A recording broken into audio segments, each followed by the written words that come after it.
నమస్తే, welcome to AC news.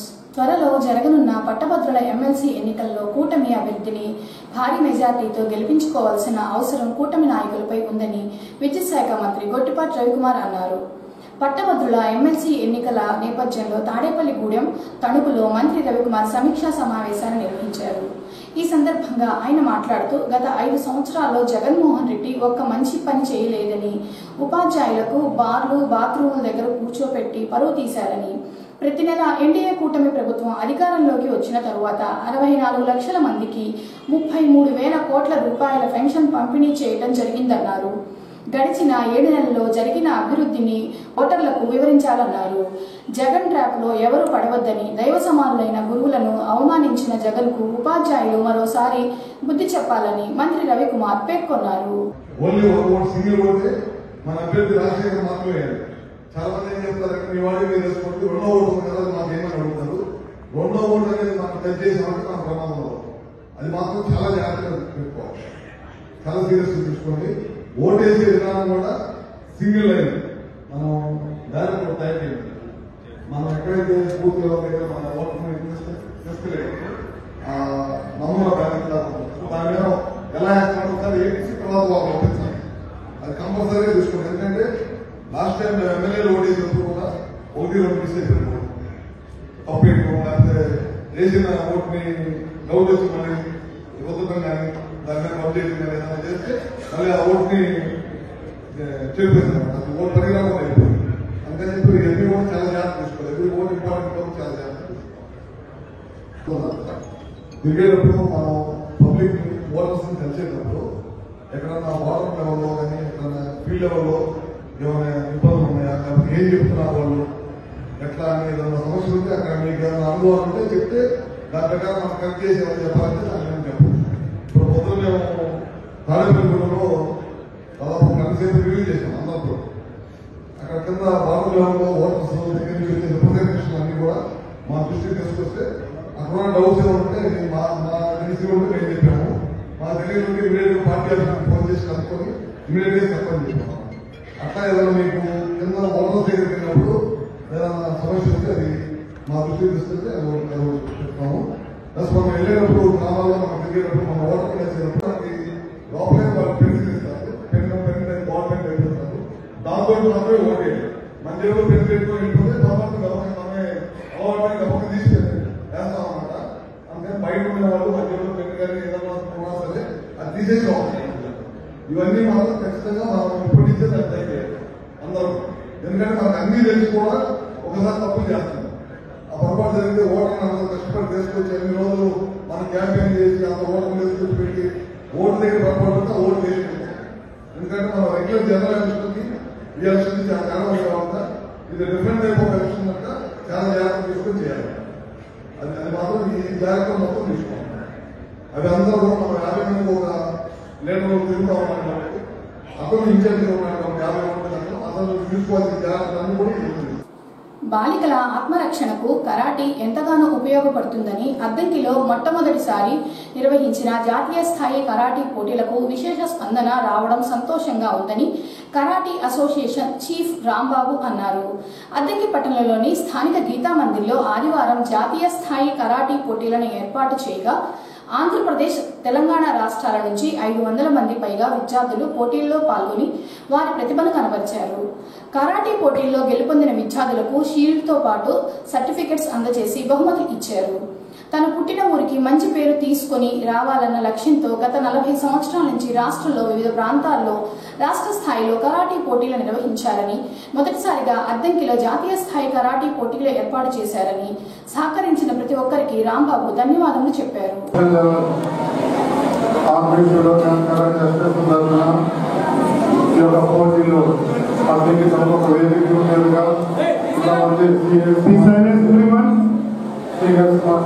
వాళ్ళు ఈ యొక్క అద్దెకి ఈ యొక్క పోటీ నిర్వహించుకోవడం అనేది చాలా అభివృద్ధి. ఎందుకంటే ఒక గవర్నమెంట్ చేయాలంటే మెయిన్ సీనియర్స్ అనే సంస్థ అక్కడ ఉంటేనే ఈ గవర్నమెంట్ సక్సెస్ఫుల్ చేయగలుగుతాము. ఎందుకంటే చాలా మంది మాస్టర్స్ ఇతర రాష్ట్రాల నుంచి ఒక 100 మంది దాకా ఆన్లైన్లోనే చేయగలుగుతారు.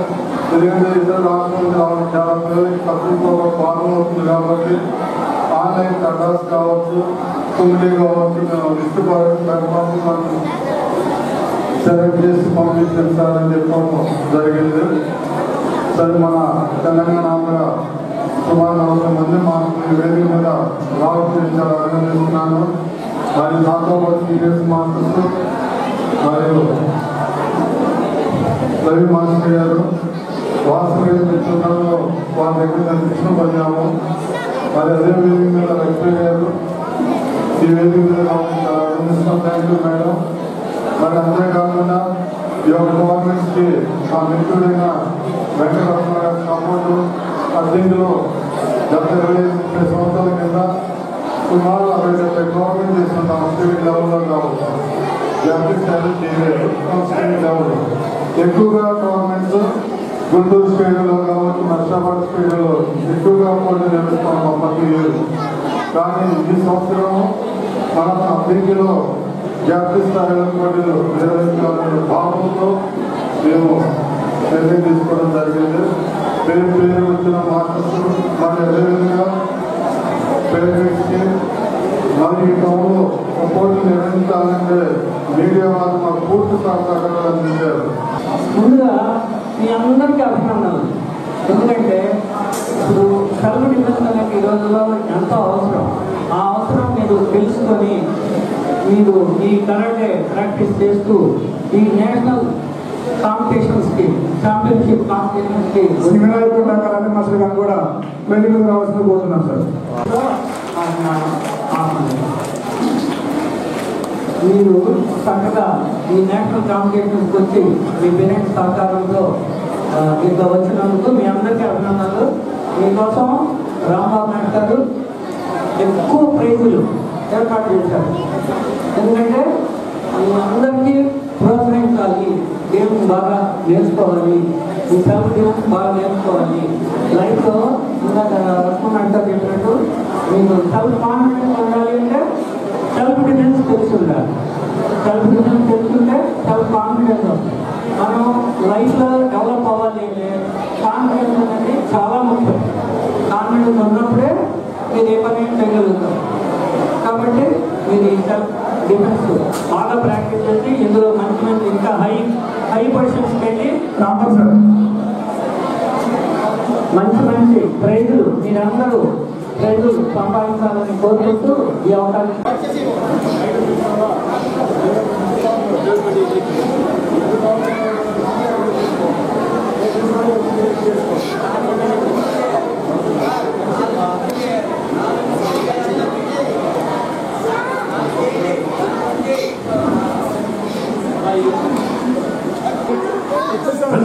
సార్ ఇక్కడ ఉన్నా అండి సార్ సార్ సార్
అలాగే క్రీడాకారులకు ప్రజలకు కూడా ఆర్గనైజర్ మరియు నా గురువులైనటువంటి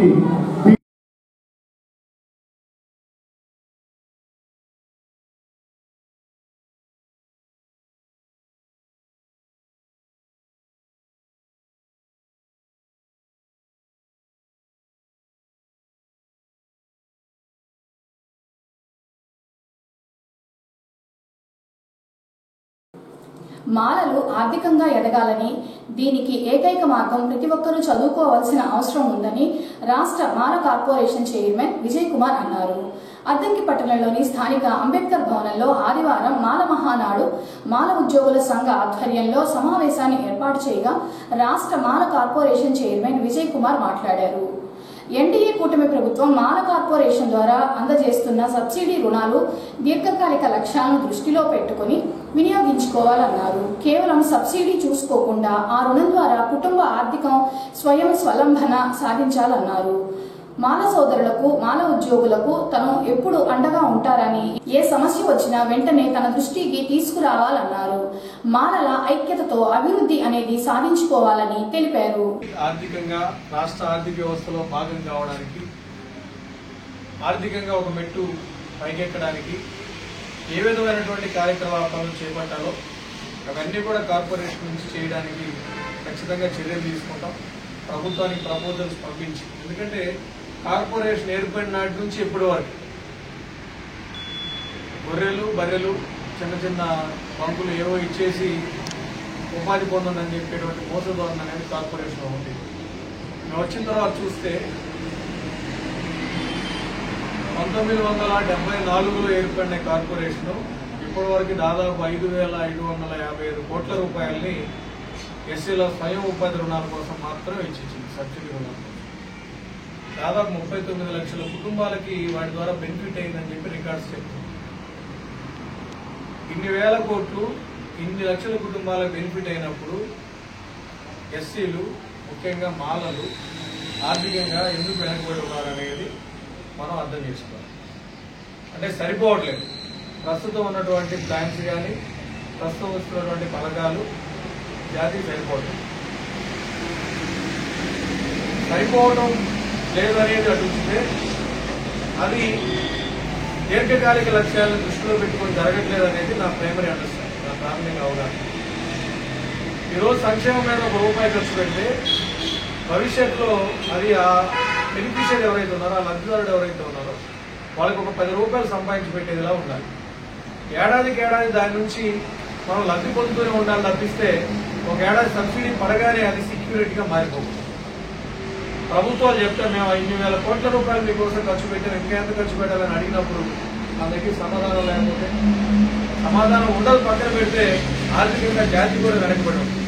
సో కాబట్టి వ్యవస్థీకృతంగా ఎక్కడో మార్పు రావాలి, దాని మీదే ఒక అవగాహన తెచ్చుకోవడానికి స్టడీ చేస్తా ఉన్నాం. ఖచ్చితంగా కార్పొరేషన్ తరఫున దీర్ఘకాలిక లక్ష్యాలతో బాల సామాజిక వర్గంలో ఆర్థిక అభివృద్ధి కోసం ఖచ్చితంగా ప్రభుత్వం నుంచి వచ్చే నిధులు వస్తూ ఉంటాయి. వాటిని ఒక సిస్టమేటిక్ గా లాంగ్ టర్మ్ ఆబ్జెక్టివ్ తోటి వాటిని ఇంప్లిమెంట్ చేసి జాతిలో పారిశ్రామికవేత్తలు ఎంకరేజ్ చేసే విధంగా ఒక నిర్దిష్టమైన ప్రణాళికని త్వరలో రూపొందించి, ఎందుకంటే ప్రభుత్వం డబ్బులు ఇచ్చే ప్రభుత్వం కాబట్టి వారితో ఆమోదం పొందిన తర్వాత మనం అమలు పరచాలి. సో ఆ ప్రయత్నాలు జరుగుతూ ఉన్నాయి. ఖచ్చితంగా ఇప్పటివరకు ఏదైతే కార్పొరేషన్లో జరిగిందో రాబోయే రోజుల్లో మరింత, ఎందుకంటే మనం పోస్ట్ మోడర్న్ వరల్డ్ లో ఉన్నాం, మోడర్న్ వరల్డ్ కూడా అయిపోయింది, పోస్ట్ మోడర్న్ వరల్డ్ లో ఉన్నాం. ప్రతి ఒక్కరి దగ్గర ఈరోజు సమాచారం అనేది అందుబాటులో ఉంది.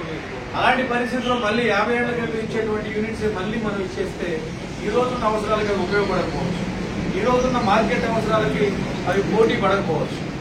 సుదీర్ఘకాలంగా రంగస్థల నటనకు అంకిత భావంతో పనిచేసిన 3,000కు పైగా నాటక ప్రదర్శనలో నటించి ప్రేక్షకుల మన్ననలు పొందిన అద్దంకి నాగేశ్వరరావు సేవలను మరువలేరని విద్యుత్ శాఖ ఈఈ మస్తాన్రావు అన్నారు. అద్దంకి పట్టణంలోని శ్రీరామచంద్రమూర్తి నివాసంలో ఆదివారం పుట్టెనరాజు బుల్లయ్య రామలక్ష్మణ విశిష్ట పురస్కారం 2025 సభ ఏర్పాటు చేయగా ముఖ్య అతిథిగా ఈఈ మస్తాన్రావు హాజరయ్యారు. ముందుగా కళాకారుడు అద్దంకి నాగేశ్వరరావుకు పురస్కారం అందజేసి శాల్వా కప్పి సత్కరించారు. ఈ సందర్భంగా ఈ మస్తాన్రావు మాట్లాడుతూ నాగేశ్వరరావు రంగస్థల సేవలు నేటి యువతకు స్ఫూర్తిదాయకం అన్నారు.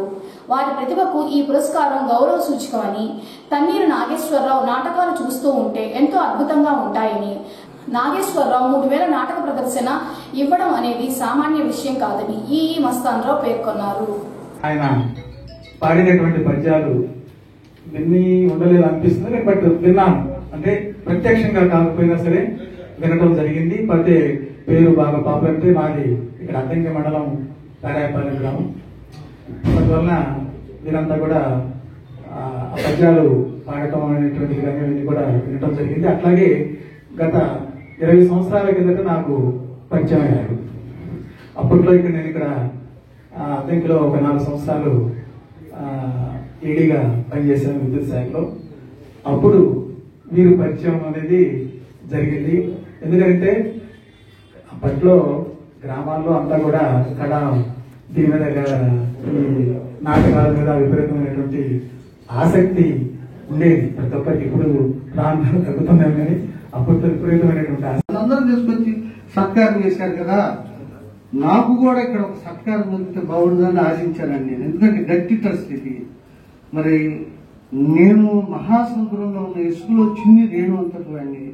మరి నాకు అవకాశం ఎప్పుడు వస్తుందో ఈ ట్రస్ట్లో అప్పుడు నేను బ్రతుకుంటానో చచ్చిపోతాను అనుకున్నాను. కానీ ట్రస్ట్ వారు నన్ను గమనించి, మరి నా ఆర్తులు గమనించి నన్ను ఆహ్వానించి ఈ సత్కారం నిర్వహించినందుకు వారికి మనసా వాచకరణ నా అభినందనలు తీసుకుంటూ మరి ఆ వేషాన్ని ఒక 5 నిమిషాలు మిమ్మల్ని ఎంటర్టైన్మెంట్ చేస్తానండి, ప్రయత్నం చేస్తాను. అంటే సపోర్టింగ్ క్యారెక్టర్లు ఏంటి ఏమైనా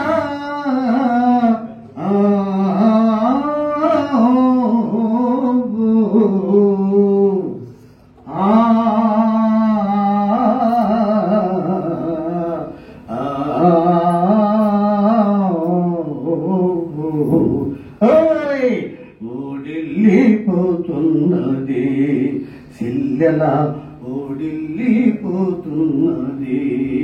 సిల్లెల, ఓడిల్లిపోతున్నది.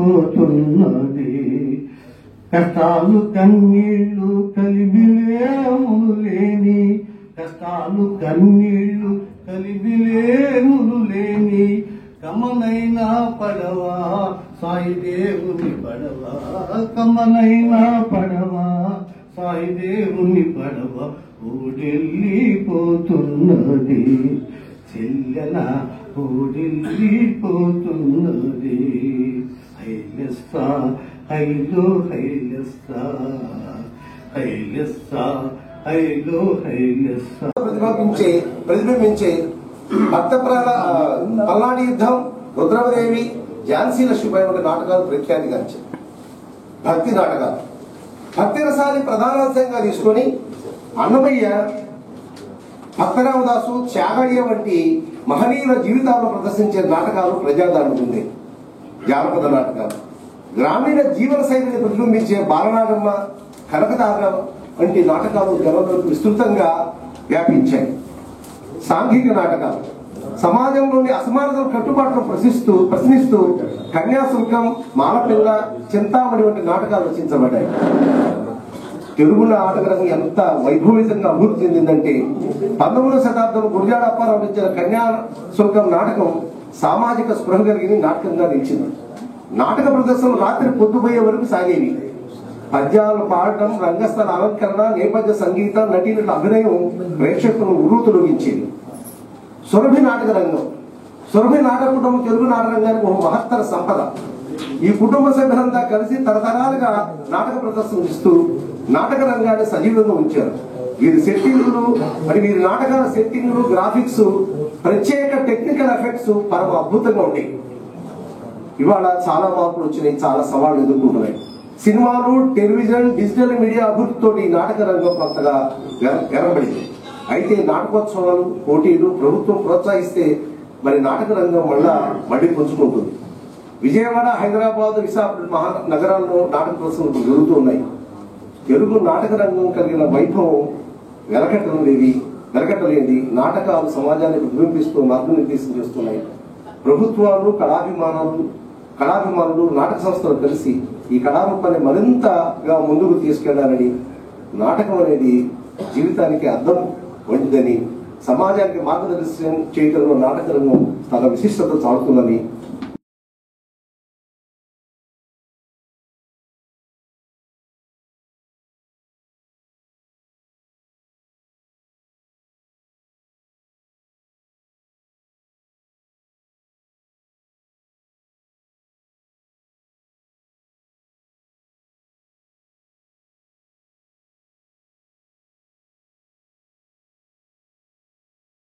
ఏఎస్ఎన్ న్యూస్ ఇంతటితో సమాప్తం. నమస్కారం.